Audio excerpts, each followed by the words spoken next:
যে ব্যক্তি সম্পূর্ণ বৈশাখ মাস অনন্য ভক্তি সহকারে তুলসী দ্বারা ত্রিসন্ধ্যা শ্রীকৃষ্ণের অর্চনা করেন তার আর পূর্ণজন্ম হয় না।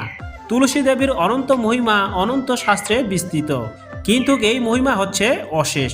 শ্রী ব্যাসদেব তুলসীর মহিমা বর্ণনা করতে গিয়ে পদ্মপুরাণের সৃষ্টিখণ্ডে বলেছেন, শ্রী তুলসী দেবীর পূজা কীর্তন ধ্যান রোপণ ও ধারণে সমস্ত পাপ নাশ হয় এবং পরম গতি লাভ হয়।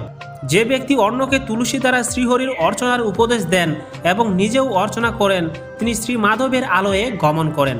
শুধু শ্রীমতী তুলসী দেবীর নাম উচ্চারণ করলেই শ্রীহরি প্রসন্ন হন, ফলে পাপসমূহ নাশ হয় এবং অক্ষয় পূর্ণা অর্জিত হয়। পদ্মপুরাণের ব্রহ্মখণ্ডে বলা হয়েছে, গঙ্গাদি সমস্ত পবিত্র নদী এবং ব্রহ্মা বিষ্ণু মহেশ্বর পুষ্করাদি সমস্ত তীর্থ সর্বদাই তুলসী দলে বিরাজ করেন। তুলসী শ্রীকৃষ্ণ প্রেয়সী, তার কৃপার ফলেই আমরা শ্রীকৃষ্ণের সেবা করার সুযোগ লাভ করছি।